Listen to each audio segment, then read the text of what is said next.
Now that I've scared all my audience away, it's time to get into this video.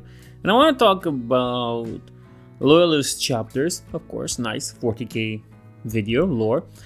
But it's Loyalist chapters with presumed Traitor gene seed, and there's quite a few of them. Let's go through the most obvious one, the Blood Ravens. There's no really doubt about it. The Blood Ravens are descendants of the Thousand Sons. It's even implied at some point in the Horus Heresy that some Thousand Sons just made it back to Terra and remained loyal. And because of that, here we are now with the Blood Ravens, excuse me, not the Blood Angels, with the Blood Ravens on our hands. And you can probably make the connection thanks to their huge affinity for Psykers, and none of the games really is that well developed, I should say, which is kind of strange, but sure. It's mentioned, I think it's mentioned in the first, second, and the second one, yeah. But it's never really developed upon it that much. You're never really getting into the meat of the whole "we're a bunch of Psykers" chapter. No. Though they say they have more Psykers than anybody else. We'll have to see. Maybe things change in Dawn of War 4 if we ever get there. Now let's look at another chapter with dubious origins. And you know what? I think everybody likes the Salamanders. The Salamanders are a nice chapter. They're nice space marines for humanity, so you can't really blame them for much. So let's pervert that a little. Of course, we're talking about the Loyalist chapter, don't get me wrong. It's not something weird. It's a Loyalist chapter, and it is the Covenant of Fire. Now, of course, the name is very fitting for Salamanders, and it works. You might not see the thing yet, but this chapter has a few peculiar things to it. First, and the most glaring one, is their chapter symbol, that burning book thingy. It's very reminiscent of the Word Bearers. You know what's also reminiscent of the Word Bearers? The Covenant of Fire is a chapter that deals in lore and preservation of knowledge for when the time comes to use it appropriately. Also the burning of heretical texts. And who did that during the heresy? None other than the Word Bearers. Poor Salamanders, they have to deal with this stuff. But you know what, since we're still talking about Word Bearers here, let's move to the other side of the coin. We talked about their heresy thing. What about their zealotry during their heresy, huh? Well, none other than the Children of Dorn, the Children of Sigismund, the Black Templars. Now I know they're more pure, they're not supposed to be like the Covenant of Fire or the Blood Ravens. But at the end of the day, let's be honest, they kind of fit the nail even if they don't feed the gene seed. They're just a nice insert. And since we're talking about the Children of Dorn, you know what, if I had a nickel for every time some heretical chapter was made out of his gene seed, I would have two. Which is kind of strange because it happened twice. And the first case is the Soul Drinkers, a chapter with a pretty badass name that met a quite glorious death in a series of books, only to be brought back because Games Workshop, nothing is sacred, especially when it comes to making money. And then there's the Sons of the Phoenix, who, to be honest, I really love their paint scheme, the white with the purple and the gold. Very fitting. The only problem is it's kind of hard to paint white, but whatever. These things, many presume, have the gene seed of the third Primarch, of Fulgrim himself. Well, there's also a theory that the Soul Drinkers might have the gene seed of the second Primarch or 11th Primarch. And the idea is that we know that once the 2nd and 11th Primarchs died, they kind of got split up. Their legions got absorbed by others, mainly the Ultramarines, but it might as well have been some of Dorn's own children to do so. Nevertheless, so the possibility is there may be Fulgrim for both of them, maybe Fulgrim from one and the other one's a missing Primarch. We'll have to see.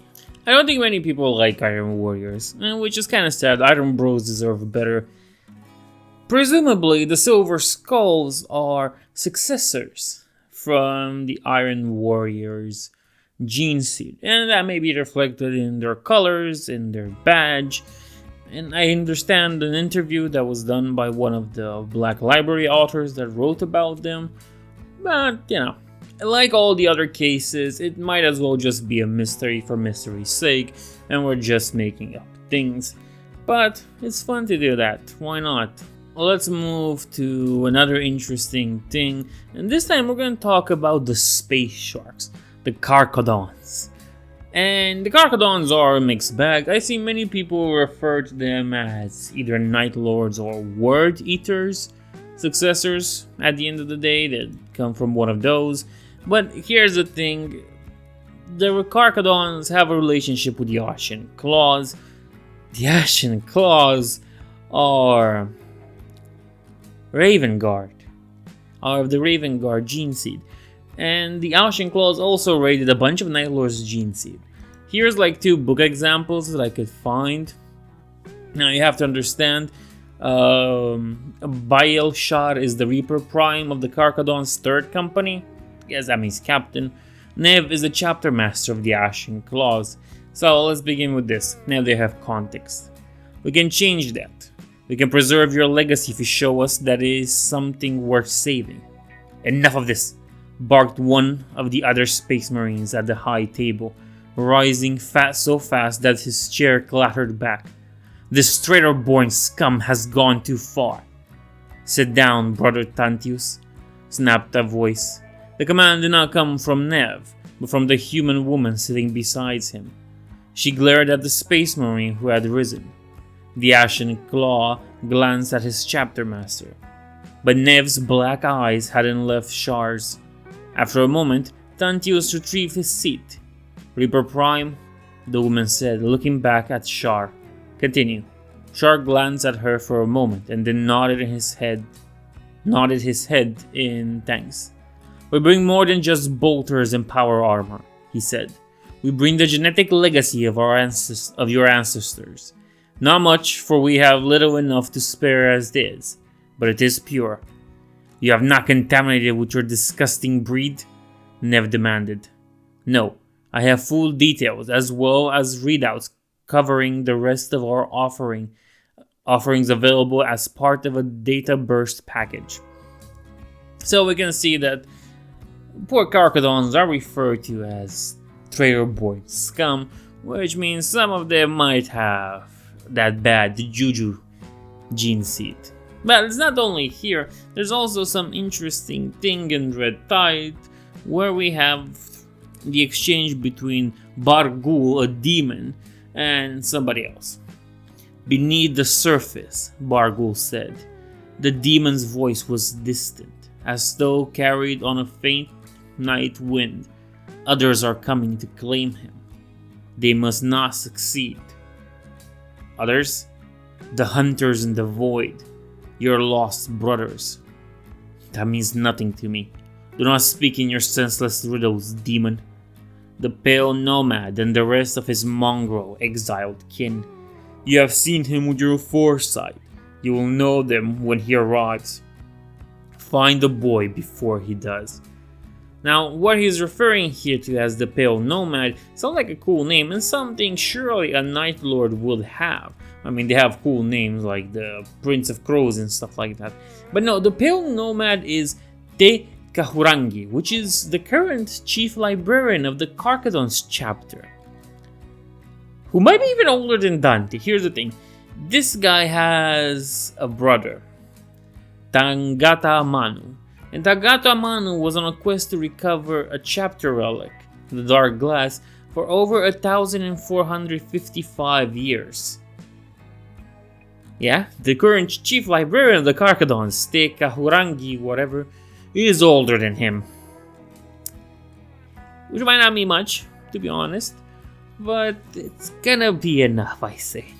And these have been a few of the examples I want to talk about today. Of course, there's more. We didn't even get into the Death Egos or, I don't know, the Minotaurs, which is kind of strange. And the question is which Minotaurs, haha, but that doesn't matter. I hope you enjoyed this, and I'll see you in the next one.